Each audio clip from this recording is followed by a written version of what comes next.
Yellowstone Supervolcano, 134 earthquakes recorded across the park this past month, past 28 days. Is this some kind of a warning sign of an eruption? And what does this mean?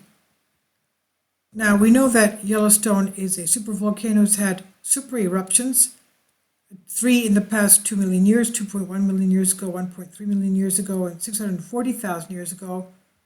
And 70,000 years ago, it had a major lava eruption and another 80 eruptions since then. And recently, we had strong earthquakes close to Yellowstone in the vicinity of where the magnetal plume is. The 5.7 on March 18th in Salt Lake City, and we still have quake swarms going on there. And then on the night of March 31st towards April 1st of the 6.5 west of Yellowstone in Idaho. Now, these, of course, did shake Yellowstone, but what does that mean? There are people now that are fearful of what this could mean for Yellowstone. One person on Twitter said, my niece and nephew learned that the Yellowstone volcano is 40,000 years overdue for a super eruption. And another person says something that I think about more than ever should be the possibility that Yellowstone could erupt any time. And there are those that warn that is overdue. But what does this mean concerning what could be happening in Yellowstone? According to USGS, Yellowstone and its surrounding area were struck by 134 quakes in April, the strongest being 1.9 magnitude.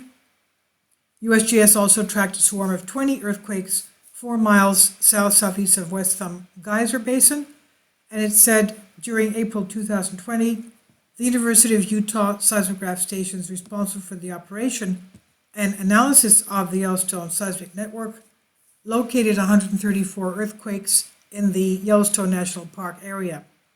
The largest event was a minor earthquake of magnitude 1.9, located 8 miles north of West Yellowstone in Montana, near Hebgen Lake on April 3rd.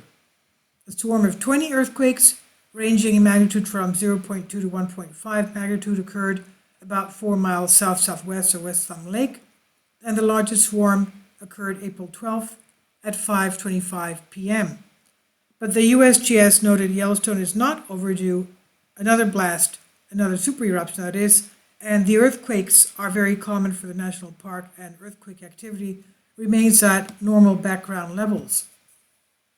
USGS said that earthquake sequences like these are common and account for about 50% of the total seismicity in the Yellowstone region. Geologists are sure that Yellowstone does not exhibit any signs of an impending eruption. There's also no evidence that the volcano's next blast will be an eruptive volcanic eruption.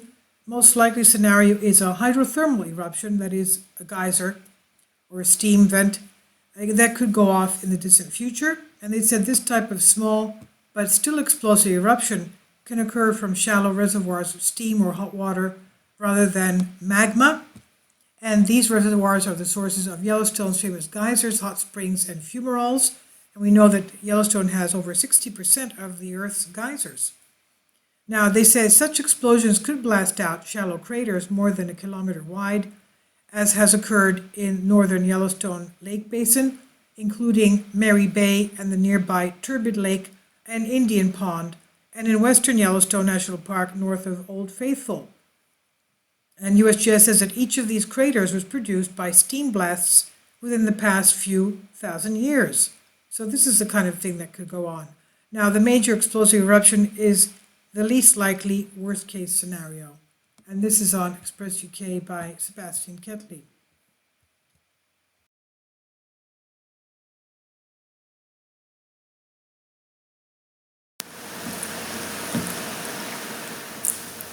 If you'd like to join me on my Patreon account, you will hear content not covered by mainstream media. These riveting stories will be based on my research, and I will state my opinions and give my personal insight on diverse and controversial subjects and world events not covered by mainstream media, and not supported by YouTube guidelines. So whatever I have on my Patreon, most of those will not be on my YouTube channel. please consider becoming a member today. More of the most significant and important videos will be on my Patreon channel. Your support helps me to continue my research and keeps this YouTube channel alive.